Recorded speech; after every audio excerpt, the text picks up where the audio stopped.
하나님, 또 한 해를 마무리하고 새로운 한 해를 시작하는 시점에 우리가 하나님 앞에 은혜와 긍휼을 구하고 인도하심과 주의 허락하심을 구합니다. 겸손한 심령들 앞에 하나님이 말씀하여 주시고 가르쳐 주셔서 믿음으로 살아가는 삶의 결과로 축복을 잘 전하는 통로된 삶을 살 수 있도록 역사하여 주시옵소서. 하나님 앞에 감사하며 기도의 제목을 나누며 이렇게 예배합니다. 하나님 앞에 겸손한 심령들마다 은혜를 받고 주의 도우심을 얻게 역사하여 주시옵소서. 예수님의 이름으로 기도하였습니다. 아멘.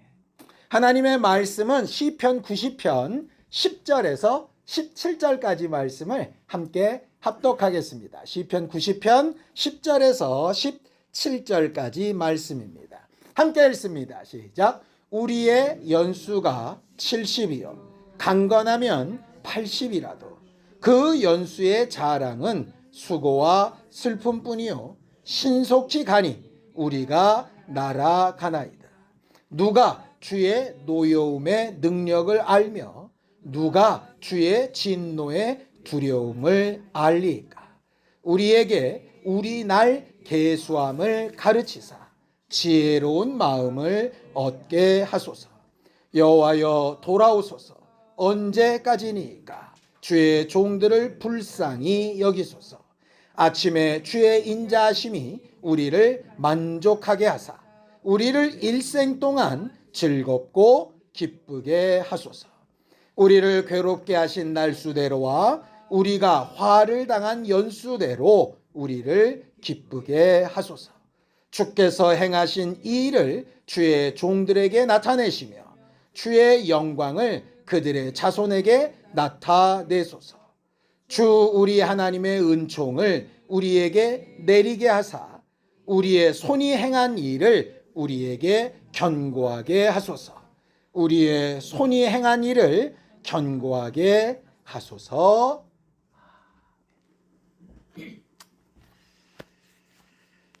이제 오늘이 지나고 나면 또 한 살을 먹습니다.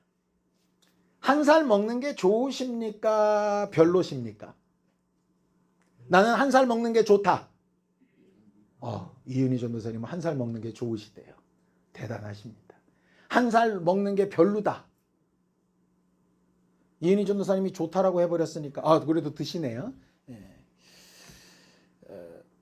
저는 무슨 생각이 들었냐면요. 한 살을 더 먹는다는 게 뭘까? 이런 생각이 들었어요. 한 살을 더 먹는다고 내가 뭐가 달라질까? 여러분들보다 길지는 않을 수 있지만 그래도 이제 57년, 58년 이렇게 살면서 이렇게 뭐 여러 가지로 어려운 일들도 있고 뭐 예상치 못한 여러 가지 일들이 있지만 분명하게 말할 수 있는 건 두 가지인 것 같아요. 첫 번째는 세상에 변하지 않는 건 아무것도 없다. 이거는 진리인 것 같아요. 그러니까 아무리 안 그럴 것 같았던 사람도 아무리 이 정도면 괜찮지 않을까 했던 의지도 변하더라고요. 그러니까는 세상의 진리는 변하지 않는 것은 없다라는 것만 진리인 것 같아요. 두 번째, 공부를 더 하고 더 성경을 읽고 또 여러분들 앞에서 설교를 하고 하면서 점점 느끼는 것은 내가 아는 것보다 모르는 게 훨씬 더 많다는 거예요. 나름 젊었을 때에는 누구보다 이 정도면 어느 정도는 아는 거 아닐까? 뭐 이런 생각도 들기도 하고 이렇게 설교하면 이 정도면 좀 적어도 몇 점 정도는 되지 않을까? 뭐 이런 생각도 들었는데요. 시간이 가면 갈수록 느끼는 건 확실히 아는 것보다는 모르는 게 많다. 그러니 보세요. 주변이건 나건 변하지 않는 게 없으니 사실은 믿을 게 하나도 없죠. 아는 것보다는 모르는 게 훨씬 더 많으니 그걸 의지하는 것도 좀 이상하죠. 그래서 그 두 가지 사실로 내려진 결론이 뭐냐면 그래서 겸손할 수밖에 없다는 거예요. 새로운 한 해가 정말 좋은 날이 될지 그렇지 않을지 잘 모르겠어요. 또 새로운 한 해에 좋은 일이 많을지 근심되고 답답하고 속 터진 일이 많을지 그것도 잘 모르겠어요. 이제 1월 달이 되면 손자가 나와서 할아버지가 돼서 참 좋기는 한데 그 생활을 안 살아봤으니까 내가 또 할아버지로서 나는 어떤 삶을 살게 될지 모르겠어요. 그러니까 결과적으로 뭘 자꾸 생각을 하다 보면 맨날 나오는 결론은 딱 하나예요. 모르겠다예요. 모르겠어요.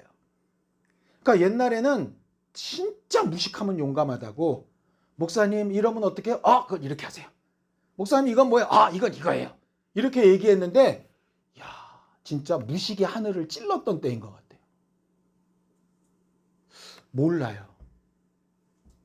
모르는 것들이 부지기수인데 그중에 진짜 모르는 건 뭐냐면 내 미래를 정말 몰라요. 신기한 건 여러분들 나이 드신 분들은 좀 이해하실 수 있는지 모르겠어요. 남의 미래는 어렴풋하게 보일 때도 간혹 있습니다. 제가 저렇게 되면 어려울 텐데 저렇게 하면 안 되는데 이게 남의 미래는요 뭐 명확하게 예언을 받는 건 아니지만 이게 좀 이렇게 우려나 이런 것들이 있어요. 근데 내 미래는 모르겠어요. 그러고 봤더니 무당이나 점쟁이도 자기 앞날은 모르더라고. 남은 맡겨주면서. 그러니까 왜 우리는 이렇게 모르는 게 많은데 이렇게 잘난 척하고 살지? 미래만 모르는 게 아니라 뭐든지 다 모르는데 뭐 이렇게 있는 것처럼 살지? 하나님이 우리에게 미래를 알지 못하게 하신 이유가 분명히 있거든요. 성경을 좀 볼까요? 전도서 3장 11절입니다. 함께 읽죠. 시작. 하나님이 모든 것을 지으시되 때를 따라 아름답게 하셨고 또 사람들에게는 영원을 사모하는 마음을 주셨느니라. 그러나 하나님의 하시는 일의 시종을 사람으로 측량할 수 없게 하셨도다 이랬죠. 하나님은 왜 영원을 사모하는 마음, 미래를 꿈꾸는 마음, 내일을 궁금해하는 마음까지만 주시고 왜 가르쳐 주진 않으실까? 가르쳐 주시면 얼마나 좋겠어요. 그죠? 그러니까 기도 응답이 딱 뻔하면 내가 기도할 거 안 할 거 이거 구별해서 좀 아껴서 할 수 있을 텐데 모르니까 이렇게도 기도하고 저렇게도 기도하고 해야 되는 거잖아요, 지금. 그러니까 모르는 거를 왜 알려고 하게는 만들어 놓으시고 왜 알려주진 않으실까? 무슨 억하심정에? 왜 그러셨을 것 같아요? 그건요. 하나님과 한시도 떨어지지 말라. 그러니까 이런 거죠. 저도 옛날 기억에 보면 이제 아버지 어머니가 이제 어디를 가세요. 그때는 주로 교회 가셨겠죠. 교회 가시면 예상을 하지 않습니까? 그 당시 목사님 워낙 설교가 길기로 유명하셨으니까 돌아올 시간은 몇 시쯤 될 것이다. 그러니 몇 시까지는 TV를 보면 된다. 뭐 이런 거. 그래가지고 막 딴짓하고 있어요. 그런데 예상외로 일찍 끝나가지고 띵동 오면 어떻게 되죠? TV 끄고 불 끄고 갑자기 공부하는 체하고 책 거꾸로 들고 막 별짓 다 하는 거죠. 근데 모르실까요? 알죠. 저도 알겠더라고요. 저도요. 딱 집에 들어가서 예전에 그러면 안 되는데 어디부터 손을 대보냐? TV 브라운관에 손을 딱 대보면 돼요. 따뜻합니다. 어쨌다는 얘기예요? 방금 전까지 켜 있었다는 얘기예요. 조금 더 일찍 끄더라도 온도는 느껴지지 않는데 손을 딱 댔는데 정전기가 나서 쫙 쓴다. 얼마 전까지 켜 있었구나. 압니다. 아이들이 어느 정도 그 다음이 예상이 되면 그때까지 문짓을 하냐? 딴짓을 합니다. 하나님은 그게 싫으신 거예요. 그냥 매 순간을 함께 하자는 거예요. 그게 우리한테 행복하고 좋은 거라는 거죠. 물론 우리는 그렇게 생각하지 않을 수 있습니다. 그냥 딱 시간 정해놓고 넌 몇 살까지 살 거니까 네 맘대로 살다가 딱 죽기 전에 예수 믿고 올라와 이러면 좋을 것 같은데 하나님은 그게 행복한 일이 아니라고 생각하시는 거예요. 과정이 아름답기를 원하시는 거죠. 이 생각의 차이가 우리와 하나님의 차이, 우리의 기도와 하나님의 응답의 차이, 우리가 바라는 것과 하나님이 일하시는 것의 차이인 것 같아요. 간혹 답답하지 않습니까? 그냥 딱 되든지 안 되든지 뭐 이렇게 딱 응답을 하시면 좋을 것 같은데, 이게 되는 것도 아니고 안 되는 것도 아닌데 계속 뭐 될 것도 같고 안 될 것도 같고, 이런 상황이 길게 되면 우리는 참 답답할 때가 있어요. 근데 하나님은 안 답답하시다고요. 왜냐? 그 상황이 행복하다고 느끼시고 즐기시거든요. 나쁘다는 얘기가 아니라 그것이 얼마나 귀한 시간이라고 하는 걸 알게 되는 거예요. 아이들이 커보니까 아이들이 내 품 안에서 같이 뭔가를 막 부대끼면서 살았던 때가 얼마나 좋았던 때인가를 추억하게 됩니다. 아이들은 그렇게 생각 안 할 거예요. 해방이다! 뭐 이랬을 거예요, 아마. 그런데 이제 그런 게 있더라고요. 물론 그 시간을 다시 돌아갈 수는 없잖아요. 하나님께서 우리에게 바라시는 게 아마 그런 부분인 것 같아요. 우리가 해마다 한 해 한 해가 지나가면서 한 해는 또 우리가 후회하며 지나보내고 새로운 한 해 이걸 좀 해보리라 뭐 이렇게 하겠지만, 그런 어떤 계획이나 소망보다 더 중요한 건 지금 이 순간을 하나님과 어떻게 지내는가 하는 게 굉장히 중요한 것 같아요. 오늘 성경 본문으로 돌아가서 시편 90편 10절에서 11절을 함께 읽어보겠습니다. 우리가 너무나도 잘 아는 말씀입니다. 함께 읽죠. 시작. 우리의 연수가 70이요 강건하면 80이라도 그 연수의 자랑은 수고와 슬픔뿐이요 신속히 가니 우리가 날아가나이다. 누가 주의 노여움의 능력을 알며 누가 주의 진노의 두려움을 알리까. 일반적으로 오늘 시편 기자는 사람의 수명이 70 정도면 적당하다 이렇게 얘기하는 거예요. 아주 강건하면 80 정도면 대단하다 이렇게 얘기하는 거예요. 저한테 적용을 해보니까 12년 남았더라고요. 12년이면 적당하게 살았다고 성경에 기록하고 있는 거예요. 진짜 얼마 안 남았어요. 제가 알기로 여기 몇 년 안 남으신 분들 꽤 많을걸요?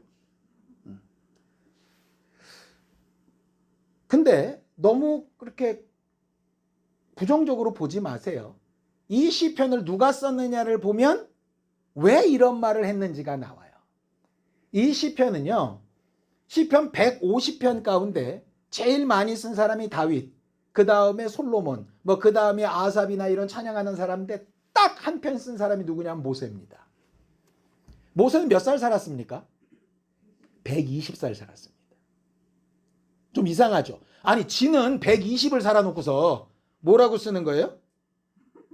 우리의 연수가 70이요 강건하면 80이라도. 뭘까요? 자, 신명기 34장 7절입니다.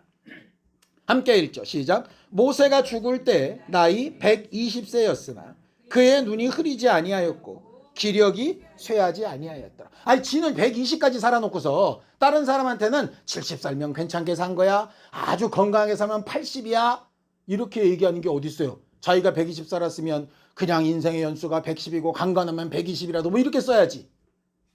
이 말은 무슨 얘기냐? 그 80이라는 얘기가 무슨 얘기냐면요, 모세가 40년 동안은 뭘로 살았습니까? 네, 바로 공주의 아들인 왕자로 살았어요. 그래서 지가 하고 싶은 대로 살았어요. 80까지는 뭐하고 살았죠?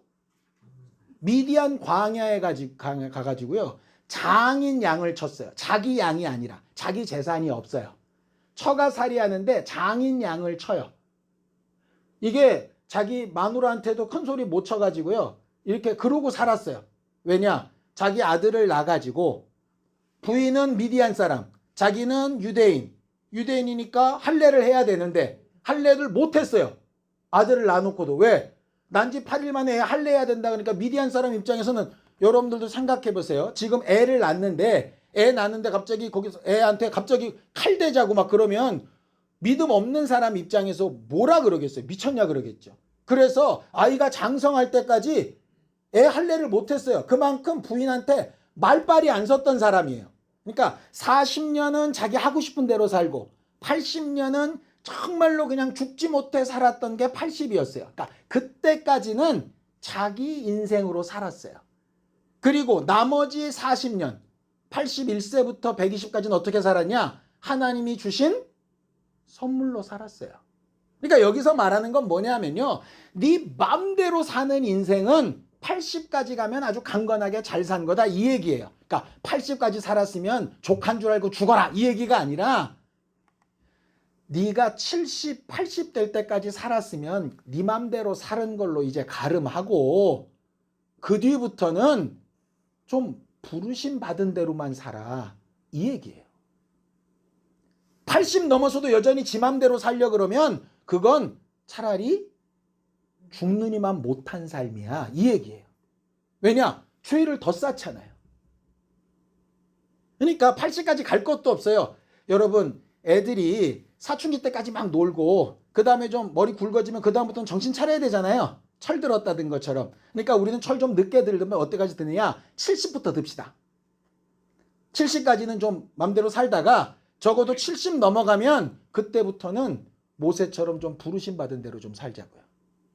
생각해 보세요. 70대면 아이를 위해서 뭐 돈 벌어줄 거예요. 뭐 할 거예요. 몸에 힘이 많이 있어 증손자를 업고 다닐 거예요. 할 수 있는 게 영적으로 축복하는 일밖에는 할 수 있는 게 없어요. 다른 거 하지 말고 그거 열심히 잘 하자는 거예요. 결과적으로 오늘 지금 본문에서 얘기하는 것은 너희 인생 가운데 너희 임의로 살던 때와 하나님 앞에 전적으로 붙들림 받으며 살던 때를 어떻게 구별할 거냐라고 하는 문제예요. 자, 그런데 이제 이런 게 있습니다. 모세는 이렇게 120이 될 때까지 눈도 어두워지지 않고 대단히 건강했어요. 지금 이은희 전도사보다 훨씬 건강한 거죠. 그런데 이런 모세한테 하나님께서 갑자기 청천벽력 같은 얘기를 하십니다. 자, 민수기 27장 12절에서 14절입니다. 함께 읽습니다. 시작. 여호와께서 모세에게 이르시되 너는 이 아바림 산에 올라가서 내가 이스라엘 자손에게 준 땅을 바라보라. 본 후에는 내 형 아론이 돌아간 것 같이 너도 조상에게로 돌아가리니 이는 신광야에서 회중이 분쟁할 때에 너희가 내 명령을 거역하고 그 물가에서 내 거룩함을 그들의 목전에 나타내지 아니하였음이니라. 이 물은 신광야 가데스의 무리바 물이니라 그랬어요. 여기서 가데스라고 하는 지명을 좀 생각해야 됩니다. 가데스 바네아가 원래 지명이에요. 가데스 바네아가 어떤 일이 있었냐면요. 모세가 나이 80에 하나님의 부르심을 받고 이스라엘 백성을 홍해바다를 건너서 광야에 왔다가 시내산에서 율법을 받고 가데스 바네아까지 갔던 게 1년이었습니다. 그 가데스 바네아에서 몇 명을 뽑느냐? 12명을 뽑아요. 그래서 그 12명을 어디로 보내죠? 요단강 건너 가나안 땅으로 보냅니다. 그리고 가서 정탐을 하게 해요. 정탐을 하고 돌아와서 2명이 이렇게 보고를 하죠. 여호수아와 갈렙이 하나님이 주신 땅이니 대단히 훌륭한 땅이지만 가서 이길 수 있다. 10명은 뭐라 그러죠? 그 땅에 들어갔다간 다 죽는다. 그래서 그 가데스 바네아에서 어떻게 되느냐? 뒤로 돌아! 그래가지고 39년을 뺑뺑뺑뺑 도는 거예요. 거기가 가데스 바네아예요. 그렇게 39년을 뺑뺑뺑 돌다가 1세대가 광야에서 다 죽고 이제 2세대가 다시 가데스 바네아에 와서 새로운 기회를 얻는 거예요. 마치 우리가 1년 52주를 다 보내고 그 다음에 지금 이 시점에 새로운 기회를 얻는 것처럼. 그러면 과거에 자기 조상들이 잘못한 게 있으니까 이번에는 그렇게 하면 안 됐었잖아요. 그런데 얘들은 정탐을 가기도 전에 여기서 물이 있네 없네 또 싸우는 거예요. 근데 그때가 언제냐? 모세에게는 되게 안 좋았던 때예요. 왜냐? 가데스 바네아에 39년 만에 돌아왔을 때 모세의 마음이 어떻겠어요?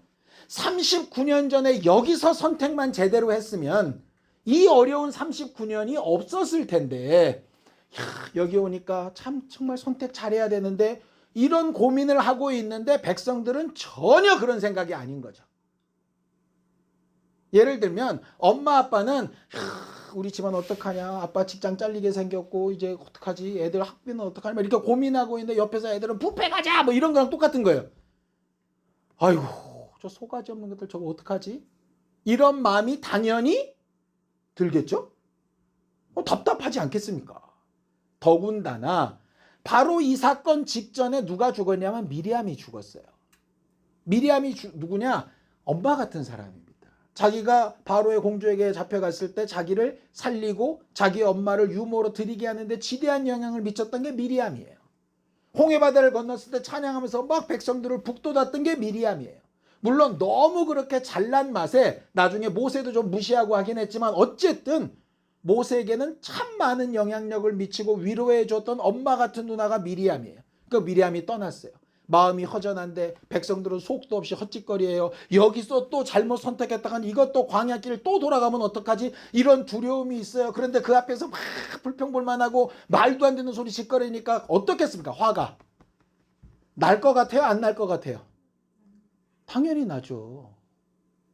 자꾸 모세가 믿음 없어가지고 화냈다고 자꾸 그러는데요. 우리를 그 자리에 갖다 놓으면요, 모세처럼 견디지도 못해요. 인간적으로 보면 당연히 화낼 만하고 그들을 책망할 만하고 속상할 만하고 괴로울 만했다니까요.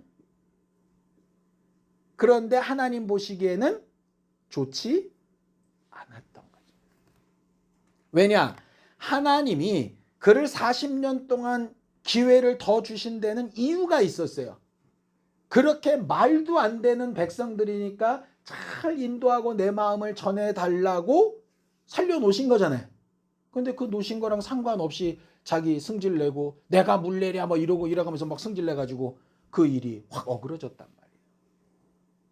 그러니 이제 하나님께서 더 이상 가나안 땅에 들어가지 못하고 죽는다. 네 기회는 여기서 끝이다. 이렇게 얘기하시는 거예요. 모세는 이미 강건하면 80이라고 한 것처럼 이미 80년 전에 호렙산에서 끝났어도 상관없을 인생이에요. 그런데 하나님께서 연장시키고 40년을 연장이 120까지 온 거잖아요. 자기 생각에는 한 1년만, 아니 한 6개월만, 한 3개월만, 여리고까지만 이라도 뭔가 좀 더 내가 뭔가 열매를 보고 이렇게 가면 얼마나 좋을까 하는 마음이 당연히 들지 않겠습니까? 그러니 하나님 앞에 막 기도하는 거예요. 성경에는 몇 번 기도했다는 얘기도 안 나왔습니다. 그런데 이런 하나님의 반응은 있어요. 자, 신명기 3장 26절에서 27절입니다. 함께 읽죠. 시작. 여호와께서 너희 때문에 내게 진노하사 내 말을 듣지 아니하시고 내게 이르시기를 그만해도 족하니 이 일로 다시 내게 말하지 말라. 너는 비스가 산 꼭대기에 올라가서 눈을 들어 동서남북을 바라고 내 눈으로 그 땅을 바라보라. 너는 이 요단을 건너지 못할 것입니다. 몇 번 기도했는지 얼마나 많이 기도했는지 모르지만 하나님께서 얼마나 단호하게 얘기하시냐. 더 이상 제발 기도하지 말아라. 내 마음은 정했으니까. 이렇게 얘기할 만큼 기도하셨어요. 예수께서 겟세마네 동산에서 몇 번 기도하십니까? 3번 기도하십니다. 이거 말고 다른 기회를 달라고 기도하십니다. 근데 결론은 뭡니까? 내가 정했으니 더 이상 구하지 말아라.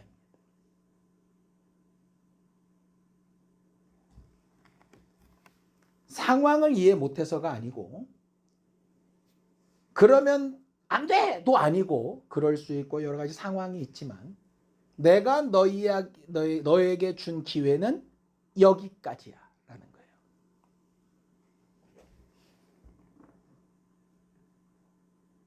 문제는 여기까지가 네 기회야 라고 하는 걸 우리는 아직 듣지 못했고 듣지 못했기 때문에 아직은 기회가 있는 거예요.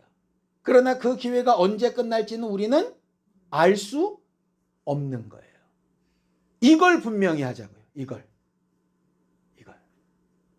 그래서 이거 이렇게 얘기하는 겁니다. 시편 90편 12절에서 13절입니다. 함께 읽죠. 시작. 우리에게 우리 날 계수함을 가르치사 지혜로운 마음을 얻게 하소서. 여호와여 돌아오소서. 언제까지니까 주의 종들을 불쌍히 여기소서. 여기 우리 날 계수함을 가르치소서라고 했더니 대부분 사람들이 뭐라고 해석하느냐? 내가 언제 죽는지 알려주세요. 이렇게 해석을 하더라고요. 그 얘기가 아닙니다. 우리 날 계수함을 가르치사라는 말은요, 네 날짜가 D- 며칠이다라는 얘기가 아니고요. 지혜롭다라고 하는 건 더 이상 구하지 말라 하실 정도로 네 기회는 끝이다 라고 하는 말이 있기 전까지 그걸 기회로 잘 받아 사용하게 해주세요가 우리 날 계수함을 가르치소서예요. 그러니까 이거를 잘 오해하시더라고요. 하나님은 어디에도 너 며칠 남았다, 너 몇 년 몇 월 며칠에 죽는다 이렇게 예언하시지 않아요. 단지 뭐만 있냐? 어느 순간 너 여기까지. 저는 제가 죽기 전에 딱 그 말을 듣기를 원해요. 그런 것 없이 그냥 얼렁뚱땅 이렇게 하나님 앞에 가고 싶지 않아요. 제가 제 인생을 두고 기도하는 것 중에 하나예요. 하나님, 몇 시에 언제 어떻게 죽을지 난 모르겠지만 이때가 내 마지막인가 보다를 분명히 느끼고 내가 해야 될 일들을 마무리 짓고 떠나가기를 기도하거든요. 마치 모세처럼 말이에요. 우리 날 계수함이라는 게 바로 그런 거예요. 그러니 그 나를 계수하는 지혜가 있는 사람은 언제를 굉장히 신경 쓰며 살까요? 오늘요. 왜냐? 오늘이 모세에게 얘기했던 마지막 날인지 모르잖아요. 이 예배 끝나고 집에 돌아갔는데 자기 직전에 누구야? 너는 오늘 여기까지. 이렇게 하실 수 있잖아요. 아니 그걸 억울해할 게 아니라니까요. 여기까지. 그러면 끝이에요. 하나님의 아들도 마찬가지, 모세도 마찬가지, 다윗도 마찬가지, 솔로몬도 마찬가지예요. 유일하게 예외인 사람이 하나 있었죠. 히스기야. 히스기야가 우기고가지고 15년 연장했어요. 그래서 결과가 어떻습니까? 안 좋았잖아요. 왜냐? 하나님이 여기까지 하셨을 때에는 모든 것을 아신 하나님이 가장 아름다운 때에 가장 좋게 끝내려고 마무리 지으신 거예요. 그러니 그때까지 우리가 후회 없어야 된단 말이에요. 그러기 위해서는 오늘을 잘 사는 지혜가 우리 날 계수함을 받는 지혜예요. 점쟁이처럼 미래를 점친다는 얘기가 아니에요. 오늘 내가 해야 될 일이 뭐지? 이거예요. 그러니 언젠가 때가 되면 기회를 삼아서 그것보다 내게 주어진 이 날에 내가 해야 될 말을 하고 해야 될 행동을 하고 찾아볼 사람을 찾아보고 연락할 사람을 연락하고 내가 또 잊지 말아야 될 것을 기억하고 해결해야 될 부분을 해결하고 하는 게 굉장히 중요한 문제예요. 이게 믿음으로 살아가는 삶과 그렇지 않은 사람의 근본적인 차이예요. 일반적으로 믿음 없는 사람한테 이런 말을 하면 재수없다 그럴 겁니다. 저주를 하냐? 오늘 나보고 죽으란 얘기냐? 이렇게 얘기할 겁니다. 그게 아니라 아까 얘기했죠. 우리의 연수가 70이고 강건하면 80인데 모세는 하나님이 허락하셔서 120까지 살았어요. 그러니까 그건 은혜라고요. 덤으로 사는 인생이라고요. 그럼 이렇게 생각합시다. 오늘 2023년 12월 31일까지가 내 맘대로 살 수 있는 기회라면 내일부터는 덤으로 사는 거예요. 그럼 하나님께서 은혜로 주신 날을 내가 마지막이라 할 때까지 어떻게 쓸까? 이거를 선택하는 게 굉장히 중요하죠. 하나님 앞에 구해야 될 이유, 응답받아야 될 이유, 인도받아야 될 이유를 분명히 말할 필요가 있는 거죠. 모세가 오늘 시편을 통해서 가르치고 싶은 게 바로 그겁니다. 그러면서 이렇게 얘기하는 거예요. 자기가 이제 모든 것을 마무리 짓고 떠나잖아요. 모세는 더 이상 이 땅에 미련이 없잖아요. 가나안 땅의 토지를 받을 필요도 없잖아요. 그죠? 자기가 죽은 다음에 남은 사람들이 뭘 어떻게 할지 사실은 상관없잖아요. 이걸 내가 뭐 어떻게 바꿔줄 수도 없고. 그런데 이건 기도하는 거죠. 자, 시편 90편 16절에서 17절입니다. 함께 읽습니다. 시작. 주께서 행하신 일을 주의 종들에게 나타내시며 주의 영광을 그들의 자손에게 나타내소서. 주 우리 하나님의 은총을 우리에게 내리게 하사 우리의 손이 행한 일을 우리에게 견고하게 하소서. 우리의 손이 행한 일을 견고하게 하소서. 이게 무슨 얘기냐? 쉽게 얘기하면 이겁니다. 하나님, 좋습니다. 하나님이 마지막이라 하시니 내 인생을 여기서 마무리 짓겠습니다.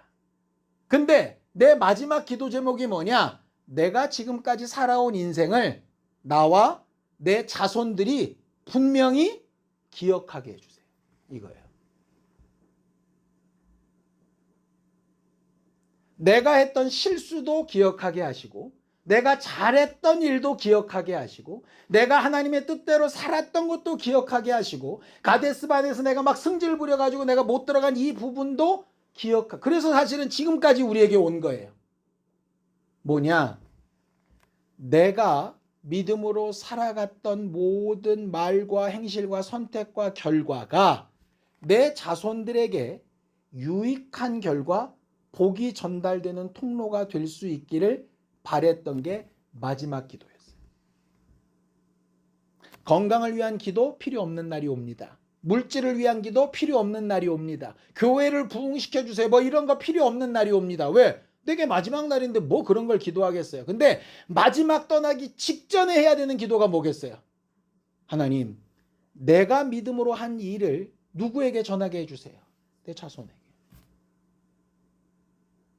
그거 하라고 우리 살리시는 거예요.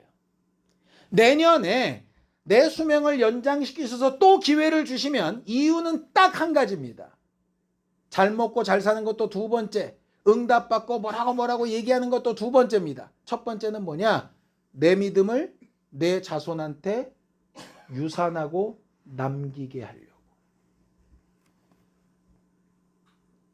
예수의 마지막 기도를 기억해 보실래요? 맨 마지막이 뭡니까? 다 이루었다 하시고 그 다음에는 아버지, 내 영혼을 아버지께 부탁합니다. 그거였어요. 바로 그 직전이 뭐였습니까? 네, 하나님, 저들의 죄를 저들에게 돌리지 마십시오. 저들은 저들이 하는 일을 알지 못하기 때문입니다. 그리고 요한한테 보라, 이제 네 어머니다. 남겨진 사람한테 자기 믿음의 마지막 모습을 확실하게 인식시키시고 그 다음에 마지막 기도는 아버지와 이렇게 끝나는 거예요. 오늘 시간을 주시고 내일 시간을 주시고 모레 시간을 주신다면 그거 할 수 있는 시간을 주신 겁니다. 그게 우리 날 계수함이에요.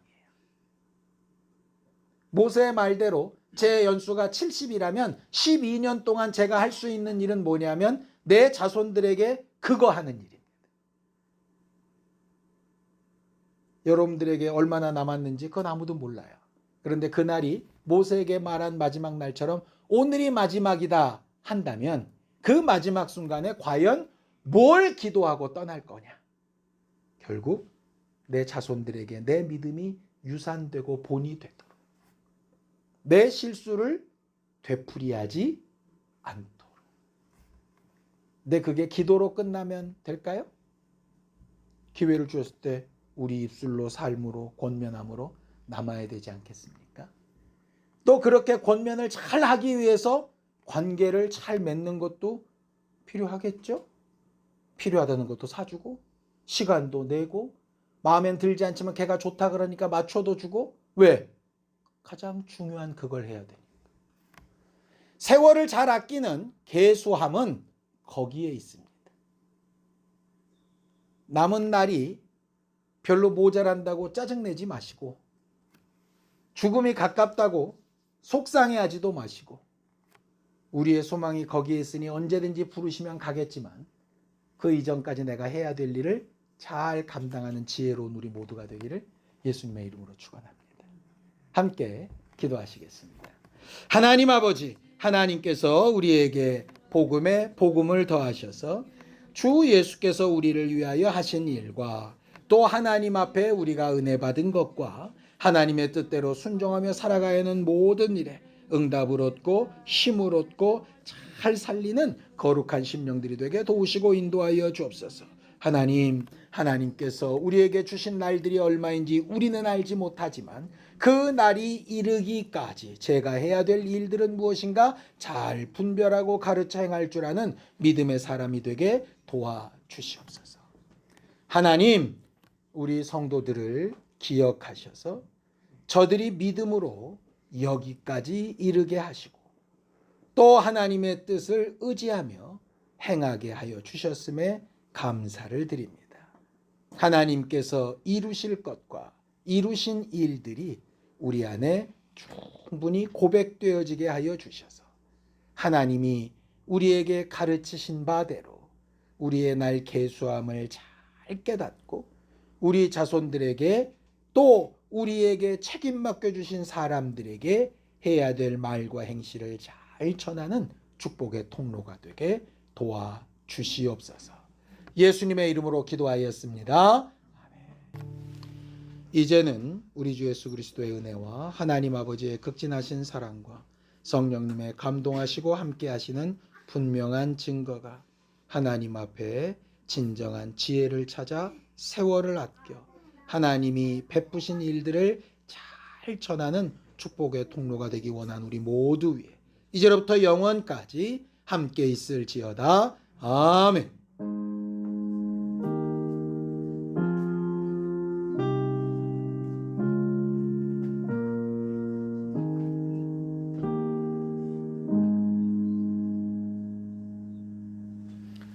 여러분 새해 복 많이 받으시고 새해에는 하나님을 더 기쁘시게 하는 우리 모두가 되기 바랍니다. 수고하셨습니다. 감사합니다.